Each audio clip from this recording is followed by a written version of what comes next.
গৃহ পরিচারিকা থেকে মন্ত্রী, কলিতা মাঝির অনুপ্রেরণার গল্প।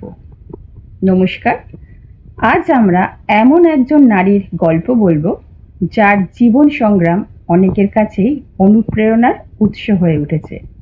তিনি হলেন কলিতা মাঝি। এক সময় সংসারের অভাব অনটনের কারণে অন্যের বাড়িতে গৃহ পরিচারিকার কাজ করতেন কলিতা মাঝি। ভোর থেকে রাত পর্যন্ত কঠোর পরিশ্রম করেই চলত তার জীবন।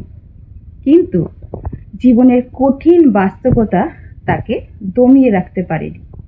সাধারণ মানুষের সুখ দুঃখের সঙ্গে নিজেকে জড়িয়ে রেখে ধীরে ধীরে তিনি সমাজ সেবার কাজে এগিয়ে আসেন। সময়ের সঙ্গে সঙ্গে রাজনীতির ময়দানে সক্রিয় হন কলিতা মাঝি। সাধারণ মানুষের সমস্যা, গ্রামের উন্নয়ন এবং বঞ্চিত মানুষের অধিকারের প্রশ্নে তিনি সরব হতে শুরু করেন। তার এই লড়াই এবং মানুষের সঙ্গে নিবিড় সম্পর্ক তাকে এলাকায় জনপ্রিয় করে তোলে।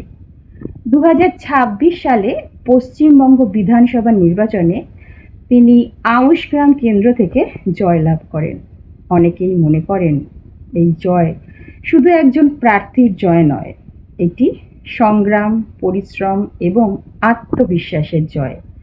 একজন সাধারণ গৃহপরিচারিকা থেকে বিধায়ক হওয়ার পথ মোটেই সহজ ছিল না, কিন্তু কলিতা মাঝি দেখিয়ে দিয়েছেন যে কঠোর পরিশ্রম ও দৃঢ় সংকল্প থাকলে অসম্ভবকেও সম্ভব করা যায়। নির্বাচনের জয়ের পর তার রাজনৈতিক জীবনে আরও বড় দায়িত্ব আসে। তিনি মন্ত্রী হিসেবে শপথ গ্রহণ করেন এবং নতুন দায়িত্ব নিয়ে মানুষের সেবায় নিজেকে নিয়োজিত করার অঙ্গীকার করেন। কলিতা মাঝির জীবনের গল্প আমাদের শেখায়, জন্ম বা আর্থিক অবস্থা নয়, মানুষের ইচ্ছা শক্তি এবং অধ্যবসায় তার ভবিষ্যৎ নির্ধারণ করে।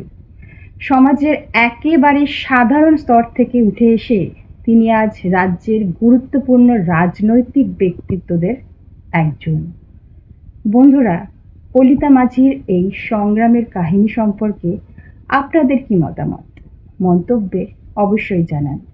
ভিডিওটি ভালো লাগলে লাইক, শেয়ার এবং সাবস্ক্রাইব করতে ভুলবেন না।